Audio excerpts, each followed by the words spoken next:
ದೇವ್ರೆ, ಯಾವ್ದು ಕುಂದು ಕೊರತೆ ಇಲ್ಲದೆ ಈ ಮದ್ವೆ ಸುಸೂತ್ರವಾಗಿ ನಡೆಯೋ ಥರ ಮಾಡಪ್ಪ.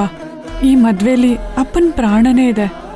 ಈ ಮದ್ವೆಲಿ ಯಾವುದೇ ರೀತಿ ಅಡ್ಡಿ ಆತಂಕ ಆಗಬಾರ್ದು. ಯಾರಿಗೂ ಬೇಜಾರಾಗ್ದಿರೋ ಥರ ನೀನೇ ನೋಡ್ಕೋಬೇಕಪ್ಪ.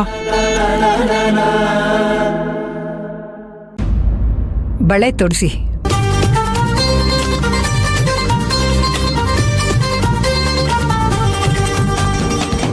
ಪಿಪ್ಪಿ ಡೋಲು ಈ ಮಂಗಳ ವಾದ್ಯ ಕೇಳು, ಈ ಮಾರಾಣಿಗೆ ಕಂಕಣ ಕೂಡಿ ಬಂತು. ಬಂಧು ಬಳಗ ಬಂದು ಇಡೀ ಅಕ್ಷತೆನ ತಂದು ಮನಸಾರೆ ಎಲ್ಲ ಹಾರೈಸಿ ಮುಂದೆ ಕುಂತು. ಈ ಯೋಗಾನ ಶುಭ ಯೋಗಾನ, ಈ ಯೋಗಾನ ಶುಭ ಯೋಗಾನ, ಮುಕ್ಕೋಟಿ ದೇವರು ಹರಸಲೇಬೇಕು. ಪಿಪ್ಪಿ ಡೋಲು ಈ ಮಂಗಳ ವಾದ್ಯ ಕೇಳು, ಈ ಮಾರಾಣಿಗೆ ಕಂಕಣ ಕೂಡಿ ಬಂತು. ಬಂಧು ಬಳಗ ಬಂದು ಇಡೀ ಅಕ್ಷತೆನ ತಂದು ಮನಸಾರೆ ಎಲ್ಲ ಹಾರೈಸಿ ಮುಂದೆ ಬಂದು.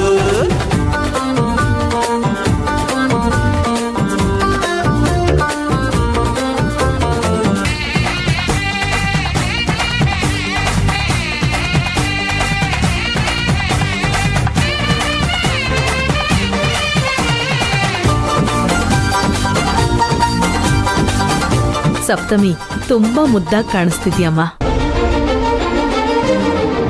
ಹೌದು ಕಣೆ ಮಂದಾರ, ತುಂಬಾ ಮುದ್ದಾಗಿ ಕಾಣಿಸ್ತಾ ಇದ್ದಾಳೆ. ಅವಳಿಗೆ ದೃಷ್ಟಿ ತೆಗಿಬೇಕು. ಹೌದು ಅತ್ತೆ, ನಾನೇ ಈಗ್ಲೇ ತೆಗ್ದ್ಬಿಡ್ತೀನಿ ಬಿಡಿ.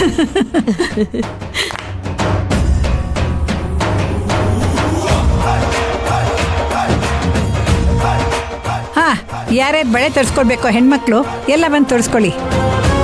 ಶೆಟ್ರೆ, ಮುತ್ತೈದರಿಗೆ ಬಳೆ ತೋರಿಸಿ.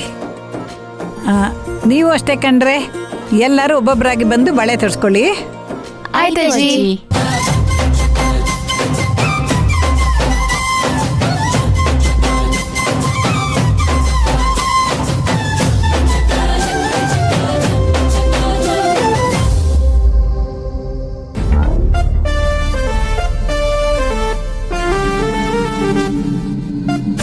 ಸರ್, ದೊಡ್ಡ ಪ್ರಾಬ್ಲಮ್ ಆಗೋಗ್ಬಿಟ್ಟಿದೆ ಸರ್.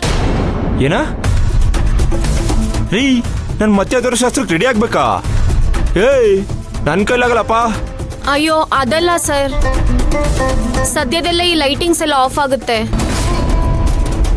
ಚೆನ್ನಾಗಿ ಉರಿತಿದೆಯಲ್ಲ ಮೇಡಮ್, ಇದೆಲ್ಲೇನಕ್ಕೆ ಆಫ್ ಆಗುತ್ತೆ?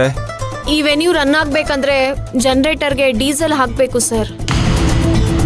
ಅಟ್ಲೀಸ್ಟ್ 100 ಲೀಟರ್ಸ್ ಆದ್ರೂ ಡೀಸೆಲ್ ತಂದ್ಕೊಡ್ಲೇಬೇಕು ಸರ್. ಇಲ್ಲ ಅಂದ್ರೆ ಲೈಟಿಂಗ್ಸ್ ಎಲ್ಲ ಆಫ್ ಆಗ್ಬಿಡುತ್ತೆ ಸರ್. ಏನ 100 ಲೀಟ್ರು? ರೀ, ವಾಟರ್ ಕೇಳ್ತಾರೆ, ಡೀಸೆಲ್ ಕೇಳ್ತಿದ್ರಲ್ರಿ ನೀವು? ಅದು ಹಾಗಲ್ಲ ಸರ್. ಅಲ್ಲ ಮೇಡಮ್, ಅಲ್ಲಿ ಯುದ್ಧ ಅಂತ ಜನ ಸಾಯ್ತಿದ್ದಾರೆ. ನೀವಿಲ್ಲಿ ಲೈಟಿಂಗ್ಸ್ಗೆ ಎಂಟರ್ಟೈನ್ಮೆಂಟ್ಗೆ ಅಂತ ಡೀಸೆಲ್ ಖರ್ಚು ಮಾಡ್ತಿದ್ದೀರಲ್ಲ, ಇದು ನಿಮ್ಗೆ ಸರಿ ಏನ್ರಿ? ಮದ್ವೆ ಅಲ್ವಾ ಸರ್, ಏನು ಮಾಡಕ್ಕಾಗಲ್ಲ. ಇವಾಗ ನಾವು ಜಾಸ್ತಿ ಅಮೌಂಟ್ ಕೊಟ್ಟು ಡೀಸೆಲ್ ತರಿಸ್ಲೇಬೇಕು ಸರ್. ಅದಕ್ಕೆ ಡೀಸೆಲ್ಗೆ ಎಕ್ಸ್ಟ್ರಾ ಅಮೌಂಟ್ ಬೇಕಿತ್ತು ಸರ್. ನಾನು ನಿಮಗೆ ಅವತ್ತೇ ಹೇಳಿದ್ದೆ ಮೇಡಮ್, ಮದುವೆ ಟೈಮಲ್ಲಿ ನಮ್ಮ ಹತ್ರ ಹಣ ಕೇಳಕ್ಕೆ ಬರ್ಬಿಡಿ ಅಂತ ಹೇಳಿದ್ದೆ ತಾನೇ? ಎಲ್ಲಿ ಕೇಳ್ತೀರಾ ನೀವು? ಶಾಸ್ತ್ರ ಮಣ್ಣು ಮಸಿ ಅಂತ ಒಂದಷ್ಟು ಎಕ್ಸ್ಟ್ರಾ ಖರ್ಚು ಹೇಳ್ತಾರೆ. ಅದನ್ನೆಲ್ಲ ಸಿಂಪಲ್ ಆಗಿ ಮುಗಿಸಿ ಎಮರ್ಜೆನ್ಸಿಗೆ ಹಣ ಬೇಕಾಗುತ್ತೆ ಇಟ್ಕೊಳ್ಳಿ ಅಂತ ಹೇಳಿದ್ದೆ ತಾನೇ? ಹೌದು ಸರ್, ಹೇಳಿದ್ರಿ. ಮತ್ತೆ ಈ ಸಡನ್ ಆಗಿ ಬಂದು ವಾರ್ ನಡೀತಿದೆ ಅಂತ ಜೋರ್ ಮಾಡಿದ್ರೆ ಹೇಗೆ? ಸಡನ್ ಆಗಿ ಬಂದು ಡೀಸೆಲ್ ತರಿಸ್ಬೇಕು, ದುಡ್ಡು ಕೊಡಿ ಅಂದ್ರೆ ಎಲ್ಲಿಂದ ಕೊಡ್ಲಿ? ಆಡಂಬರ ಮಾಡಿದ್ರಲ್ಲ, ಹೋಗಿ ಅವ್ರ ಹತ್ರನೇ ಕೇಳ್ಬೇಕಿತ್ತು. ಸರ್, ವೆಂಕಟಪ್ಪ ಸರ್ ಎಲ್ಲೋ ಬ್ಯುಸಿ ಇದ್ದಾರೆ ಅನ್ಸುತ್ತೆ. ಸಿಕ್ಕಿದ್ರೆ ಅವ್ರನ್ನೇ ಕೇಳ್ತಾ ಇದ್ದೆ. ಅದು ಅಲ್ಲದೆ ಬಳೆ ಶಾಸ್ತ್ರ ಬೇರೆ ನಡೀತಾ ಇದೆ ಸರ್. ಈ ಟೈಮಲ್ಲಿ ಲೈಟ್ ಇಲ್ಲ ಅಂದ್ರೆ ಚೆನ್ನಾಗಿರಲ್ಲ ಸರ್. ಎಲ್ಲ ಕಡೆ ಟ್ರೈ ಮಾಡಿದೆ, ಎಲ್ಲೂ ಆಗಿಲ್ಲ ಸರ್. ಸದ್ಯಕ್ಕೆ ನನ್ನ ಕಣ್ಣಿಗೆ ಬಿದ್ದಿದ್ದು ನೀವೇ ಸರ್. ಈ ಮಾವಿನ ಮರದಲ್ಲಿ ಚೆನ್ನಾಗಿರೋ ಕಾಯಿಗಳಿಗೆ ರೇಟ್ ಜಾಸ್ತಿ ಅನ್ನೋ ಥರ ಎಲ್ಲೇ ಹೋದ್ರು ನನ್ನ ಹತ್ರನೇ ಅಮೌಂಟ್ ಕೇಳ್ತಿದ್ದೀರಲ್ರಿ. ನಾಳೆವರೆಗೂ ಏನೇ ಖರ್ಚಿದ್ರು ಹೋಗಿ ವೆಂಕಟಪ್ಪನವ್ರನ್ನೇ ಕೇಳಿ, ಅವರೇ ಇದಕ್ಕೆಲ್ಲ ದಾರಿ ಹುಡುಕ್ತಾರೆ. ಸರ್, ಲೈಟ್ಸ್ ಆಫ್ ಆಗುತ್ತೆ ಸರ್, ದಯವಿಟ್ಟು ಅರ್ಥ ಮಾಡ್ಕೊಳ್ಳಿ. ಅಯ್ಯ, ಲೈಟ್ ಆಫ್ ಆದ್ರೆ ಆಫ್ ಆಗ್ಲಿ ಬಿಡ್ರಿ, ಅದಕ್ಕೂ ನಂಗೂ ಸಂಬಂಧ ಇಲ್ಲ ನೋಡಿ. ನಾನಿಂತೂ ನಿಮಗೆ ₹1 ಕೊಡಲ್ಲ. ಇವೆಂಟ್ ಆರ್ಗನೈಸ್ ಮಾಡೋಕ್ಕೆ ಎಷ್ಟು ಅಮೌಂಟ್ ಕೇಳಿದ್ರೋ ಅಷ್ಟು ಅಮೌಂಟ್ ಕೊಟ್ಟಿದ್ದೀನಿ. ನೀವು ಜಾಸ್ತಿ ಕೇಳ್ತಿರೋದು ನಿಮ್ಮ ತಪ್ಪು.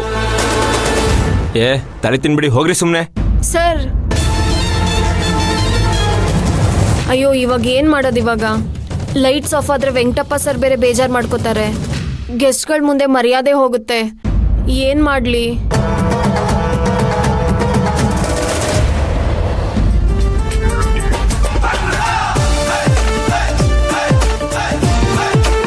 ಭಾಮ ಅವರೇ ನಮಸ್ಕಾರ. ನಮಸ್ಕಾರ. ಬನ್ನಿ ಬನ್ನಿ, ಒಳ್ಳೆ ಟೈಮ್ಗೆ ಬಂದಿದ್ದೀರಾ. ಶೆಟ್ರೆ, ಅಮ್ಮ ಇವ್ರಿಗೂ ಬಳೆ ತೋರಿಸ್ಬಿಡಿ. ಅಮ್ಮ ಬನ್ನಿ ಅಮ್ಮ. ನೀವಿಬ್ರು ಎದ್ದೇಳಿ ಅಮ್ಮ. ಕೂತ್ಕೊಳ್ಳಿ ಬನ್ನಿಮ್ಮ. ಬನ್ನಿ ಅಮ್ಮ.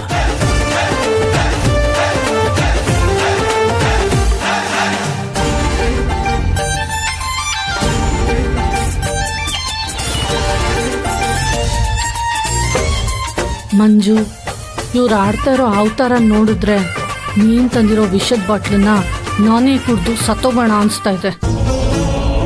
ನಾನು ಅವಾಗ್ಲಿಂದ ಏನಾದರೂ ಆಗುತ್ತೆ ಆಗುತ್ತೆ ಅಂತ ಕಾಯ್ತಾನೇ ಇದ್ದೀನಿ, ಆದ್ರೆ ಏನೂ ಆಗ್ತಾನೇ ಇಲ್ಲ.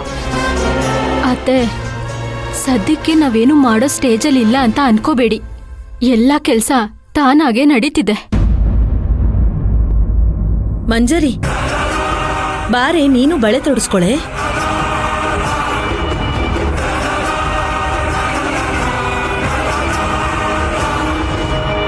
ನಾನ್ ಬರಲ್ಲ.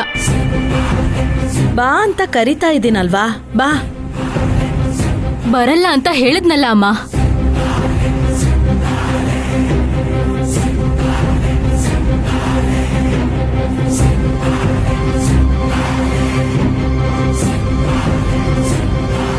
ಇವತ್ತು ಈ ಶ್ರೀಮಂತಂಗೂ ಸೇರಿ ಎಲ್ಲಾರ್ಗು ಬಳೆ ತೊಡಿಸ್ಬಿಟ್ಟೆ. ನಾನಿಲ್ಲಿಂದ ಹೋಗೋದು. ಇನ್ನೇನು ಶಾಸ್ತ್ರನೇ ಮುಗ್ದೋಯ್ತಮ್ಮ ಮಂಜು. ಇನ್ನೂ ಮುಗ್ದಿಲ್ಲ ಅತ್ತೆ. ಅಸ್ಲಿ ಆಟ ಯಾವಾಗ ಶುರುವಾಗುತ್ತೆ ಅಂತ ಕೇಳ್ತಾ ಇದ್ರಲ್ಲ, ಇನ್ನೇನು ಶುರುವಾಗುತ್ತೆ ನೋಡಿ. ಅಂದ್ರೆ ಈ ಮದ್ವೆ ನಿಲ್ಸೋದಕ್ಕೆ ನಾವಷ್ಟೇ ಅಲ್ಲ, ತುಂಬಾ ಜನ ರಣ ಹದ್ದುಗಳ ತರ ಕಾಯ್ತಾ ಇದ್ದಾರೆ. ಅದ್ರಲ್ಲಿ ಒಂದು ರಣ ಹದ್ದು ಸದ್ಯದಲ್ಲೇ ಎಂಟ್ರಿ ಕೊಡುತ್ತೆ.